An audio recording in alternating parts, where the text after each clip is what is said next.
Nakaharap ako sa tasa ng kape na iniinom ko ng gabing iyon.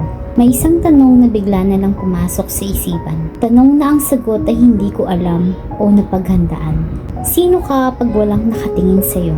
Naalala ko ang napanood kong video sa medyang panlipunan o social media kung tawagin ng karamihan. Tayo raw ay parang mga hunyango.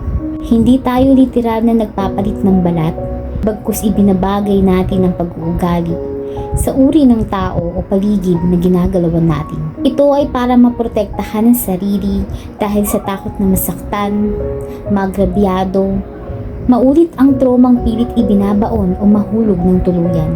Madalas ayaw natin na nakikilala ng iba ang totoong tayo sa maraming dahilan, tulad ng takot na maiwan, takot na mahusgahan, takot na mag-isa, takot na hindi matanggap, takot na umuwing duhaan. Sino ka pag walang nakatingin sa'yo? Umalingaw-ngaw muli ang tanong sa diwang tila ginising sa saglit na panaginpan. Bakit tila kahirap sagutin o marahil hindi ko na yata talaga kilala ang sarili? Tulad ng karamihan, marami akong version na pinili kong itapon na lamang.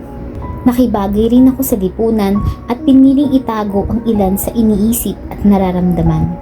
Sa katunayan para sa akin, hindi ko naman talaga kilala ang sarili ng lubusan.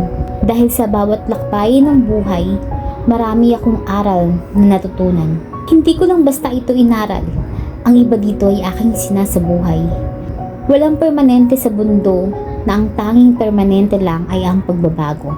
Hindi na ako yung taong nakilala mo pagkatapos ng 4 na taon na nagdaan. At paniguradong hindi na rin ako yung makikilala mo sa susunod na 12 buwan.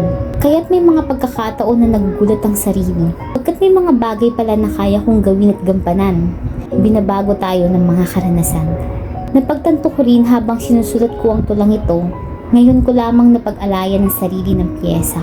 Sa pagsusulat ko nakikilala ang sarili.